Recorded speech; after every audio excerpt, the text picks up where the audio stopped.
আসসালামু আলাইকুম সকল বাংলা ভাষার ভাই ও বোনেরা। আশা করি সবাই ভালো আছেন। আমি একটা বিষয় শেয়ার করতেছি সবার কাছে। আহ, প্লেনের টিকিটের বিষয় আর কি।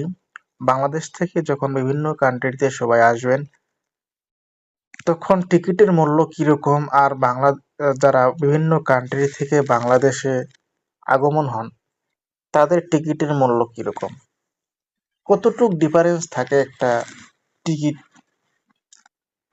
সবাই দেখবেন এবং সবাইকে শেয়ার করবেন, সবাইকে দেখার জন্য, যাতে এটা সবাই জানতে পারে বাংলাদেশের মূল্য এবং বিভিন্ন কান্ট্রির মূল্য কিরকম। সবাই স্ক্রিনের দিকে একটু লক্ষ্য করবেন, দেখবেন। সবাইকে দেখার অনুরোধ করছি। আমি একটা ইন্ডিগো টিকিট এয়ারলাইন্সের করব, সবাই দেখবেন। আমি অ্যাকাউন্ট খোলার কোনো প্রয়োজন নেই, আমি শুধু টিকিট চেক করব কত টাকা প্রয়োজন, টিকিটের মূল্য কত। হ্যাঁ, আমি বুক করব এখানে। হ্যাঁ, ওয়ান ওয়ে টিকিট। এখানে আমি সিলেক্ট করি বাংলাদেশ, ঢাকা, ঢাকা শাহজালাল আন্তর্জাতিক। আমি উজবেকিস্তানে একটি যাব, সেখানে টিকিট তাসখান তাসখান শহরে একটা তাসখান। আমি 11 তারিখে সিলেক্ট করলাম। কারেন্সি দিয়ে দিলাম হচ্ছে বাংলা টাকা। বাংলা টাকা কারেন্সি দিলাম 1 পার্সন, ওয়ান ওয়ে, মানে শুধু যাব। সার্চ দিলাম, এখানে টিকিটের মূল্য দেখেন কত,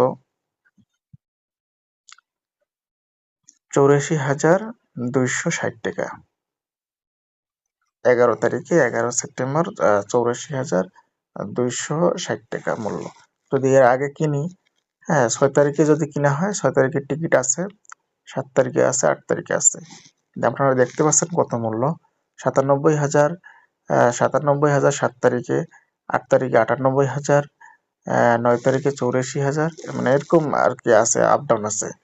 তো এখন আমি দেখবো হচ্ছে তাসখান থেকে আমি ঢাকা যাব, সেখানে কত টাকা মূল্য। ব্যাক হলাম, ব্যাক হয়ে এখানে তাসখান সিলেক্ট করলাম, ঢাকা সিলেক্ট করলাম, 1 percent, 11 September, Bangladesh currency, search দিলাম।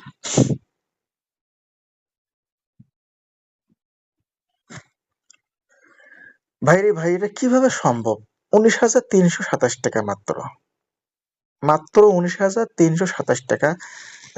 এর আগে যদি কিনা হয়, 6 তারিখে নেই, 7 তারিখে আছে, 7 তারিখে হচ্ছে 20,911 টাকা মূল্য।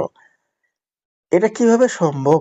বাংলাদেশ থেকে যখন এখানে আসবো তখন টিকিটের মূল্য কিরকম, আর এখান থেকে যখন যাব তখন টিকিটের মূল্য কিরকম? এটা কিভাবে সম্ভব ভাই?